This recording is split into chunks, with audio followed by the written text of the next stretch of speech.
subax wanaagsan dhegaystayaal qodobada wararka raadiyaha kulmiya saaka kuwooda ugu waaweyn waxaa ka mid ah guddoonka baarlamaanada bariga afrika oo ku soo wajahan Soomaaliya faahfaahin ka soo baxaya bambagacmeed xalay lagu weeraray madaxtooyada maamulka koonfur galbeed Soomaaliya culimada Soomaaliyeed oo ka digaya in cadaabi aafo xun laga dhaxli doono falkii loo geystay Caaisha Ilyas maamulka gobolka Banaadir ee hay'adaha amniga oo ka sharay ammaanka magaalada Muqdisho Kenya oo la sheegay in xadka Soomaaliya ay ka soo gudubtay in ka badan 100 kiiloomitir ciidamada ammaanka oo xalay baaritaano ka sameeyay magaalada Boosaaso ee gobolka Bari militariga Suudaan oo la kulmay mucaaradka mudaharaadaya iyo amiir ka tirsan boqortooyada UK oo booqanaya New Zealand madkala ku celi warbal ii waran maxaan kaaga warramaa xaaladda dalka dee ma run baad rabtaa mise been run baan rabaa beenraad ma leh kulmiye ka dhegayso wayna kaa haddaba waa subaxnimo khamiis ah taariikhduna waxay ku beegan tahay 25 bisha Afraad sanadka 2019 warkaas oo dhan saakay waxa akhrinaysaa wariyeena Xawle Cabdulle Cubeyd علي إبراهيم عبد الله وما سنتهي بسم الله الرحمن الرحيم صباح ونكسر مركي وفافاسنا guddoonka baarlamaanada bariga Afrika ayaa ku soo wajahan Soomaaliya waxaana arintan warbaahinta u sheegay gudoomiye ku-xigeenka koobaad ee golaha shacabka Cabdiwali Sheekh Ibraahim Muude Axmed Maxamed Ibraahim ayaa ka waramaya sida la qorsheeyay maalmaha soo aadan magaalada Muqdisho waxaa imaanaya guddoonada baarlamaanada ee bariga Afrika ee isbahaysi dhanka baarlamaanada sameystay waxaana markii ugu horeysay isbahaysigan gudoomiye u noqday Soomaaliya waxaana loo doortay in hoggaankaas uu sii hayo muddo door ah xildhibaan Cabdi Cali Xasan baarlamaanada bariga Afrika ayaa markii Soomaaliya ay u doorteen hoggaanka isbahaysigan waxaa guddoonka golaha shacabka ee baarlamaanka Soomaaliya oo casuumaad rasmi ah u fidiyeen guddoonka baarlamaanada Afrika oo ka kooban 11 dal gudoomiye ku-xigeenka koobaad ee golaha shacabka ee baarlamaanka Soomaaliya Cabdiwali Sheekh Ibraahim Muude ayaa ku amray xildhibaan Cabdi Cali Xasan inuu si degdeg ah casuumaad u diray isbahaysigan uu gudoomiyaha u yahay ee baarlamaanada bariga Afrika kuwa oo amnigooda iyo martiqaadkooda mas'uul ka yahay golaha shacabka ee baarlamaanka Soomaaliya waxaan rabaa gudoomiye Abdullaahi Raado guddiga iyo saaxiibada ka timaadeen waxaan kaa sugaynaa Abdullaahi Raado inaad invitation u dirto oo ay yimaadeen golaha shacabkaana martiqaadkaas hadda aan arkibinayo Abdullaahi Raado waxaan rabaa inaan ka faa'iidaysano khibradooda iyo aragtidooda iyo waxyaabihii ay wax ku horumariyeen marka taas waan kaa sugaynaa insha Allah Abdullaahi Raado inaad invitation u dirto ay yimaadeen casuumaadan oo u fidiyay golaha shacabka ee baarlamaanka Soomaaliya isbahaysiga baarlamaanada bariga Afrika ayaa imaanaya ka gadaal markii gudoomiyaha isbahaysigan xildhibaan Cabdi Cali Xasan oo warbixin ku aadan doorashadiisa iyo waxyaabaha ay qabanayaan intaba uu ka jeediyay shalay kulanka golaha shacabka ay ku yeesheen magaalada Muqdisho faahfaahinno ayaa ka soo baxaya bambagacmeed xalay lagu weeraray bar control oo ku taala madaxtooyada maamulka koonfur galbeed ee Soomaaliya faafahinta warkan waxaa haya Farxaan Maxamed Xuseen warar dheeraad ah ayaa ka soo baxaya bambagacmeed lagu weeraray ciidamo ku sugan bar control oo ku taala agagaarka madaxtooyada maamulka koonfur galbeed ee Soomaaliya dadka deegaanka ayaa waxay sheegayaan in bambagacmeedkaasi ay ku dhaawacmeen ilaa iyo 3 qof oo 2 ka mid ah ahaayeen ciidamada maamulka koonfur galbeed oo ku sugnaa halka la weeraray dhaawacyada askarta iyo qofka shacabka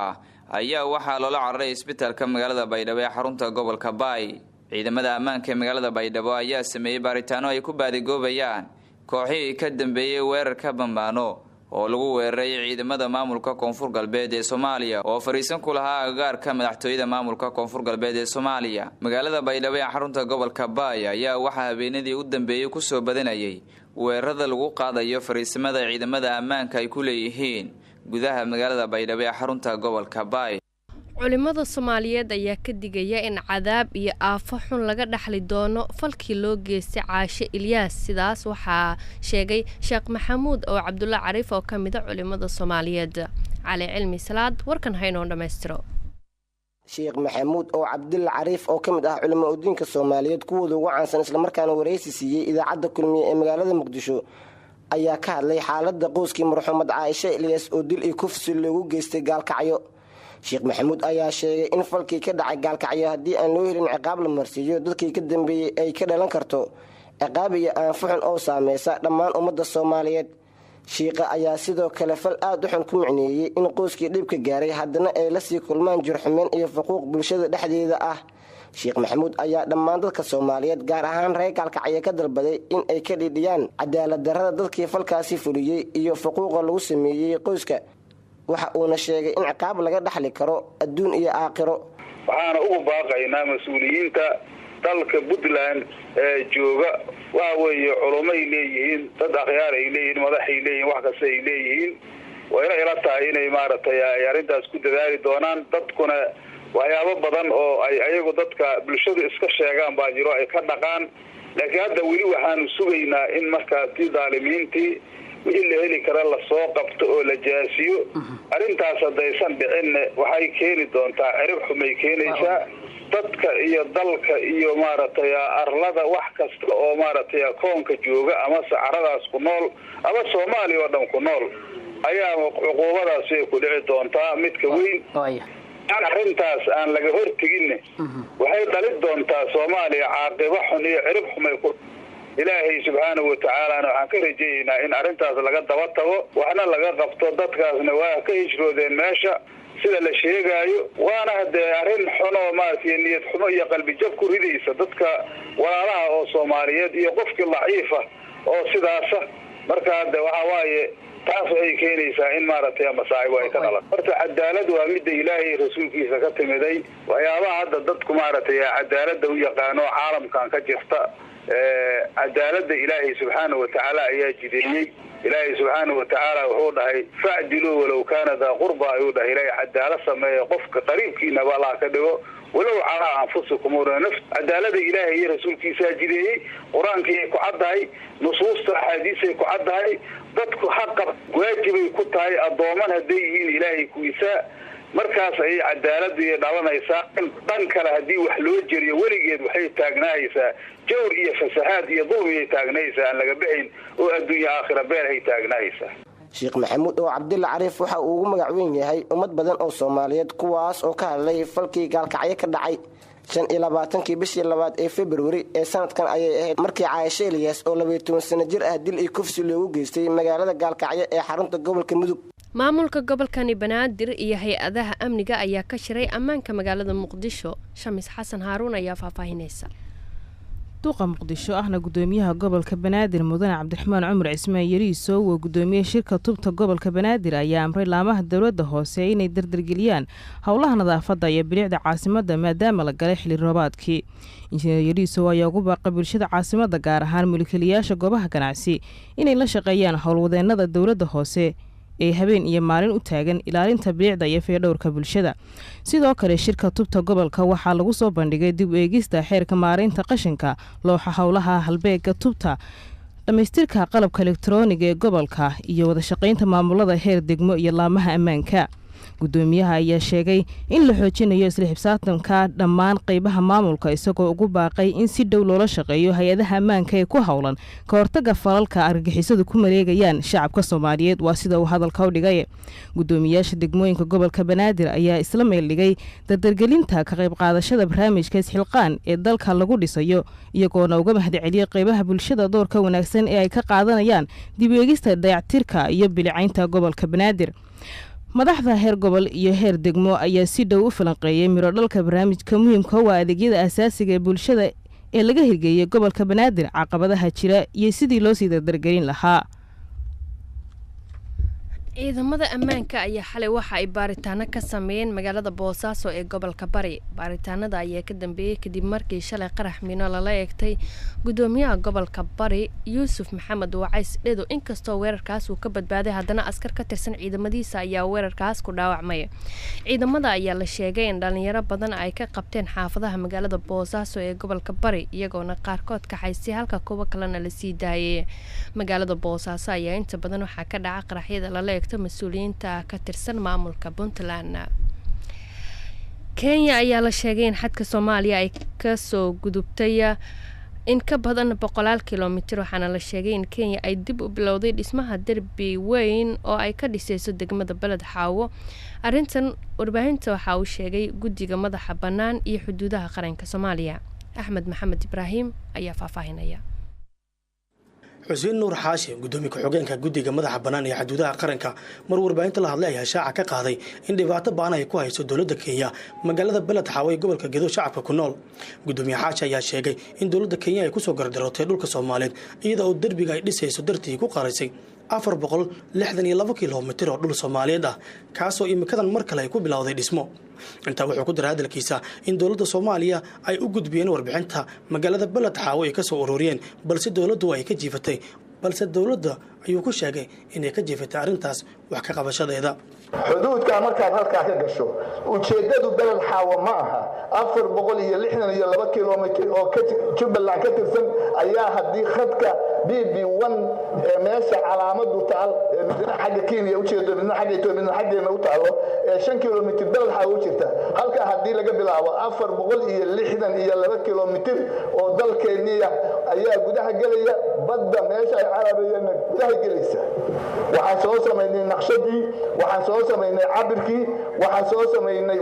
qorshaha laga leeyahay waxaan la wadaagnay golaha wasiirada waxaan la wadaagnay ra'iisul wasaaraha madaxweynaha waxaan la wadaagnay inta cusumooye baarlamaanka laftiisa 12 xildhibaan baa nala socday marna 7 nala socday marna wasiirada nala socday Balad Xaawo guddigu arrintiisa waa gudbiyay haddii aan wax laga qaban arrintu Balad Xaawo ma aha waa Jubbaland inteeda badan weeye 462 kilomitir baa gudaha galaysa daabkeena ku jira waa arrin siyaasadaysan waxa la yaab leh wadada ayagoo banaan oo banooniga banaan yahay baan tagnay waxaan ku noqonay ayagoo dhisan hal sano la dhisay ciidan gobol baa joogay maamul baa joogay military baa joogay away maamulkii wixii joogay maxay wax uga qaban waayeen xagee la jiray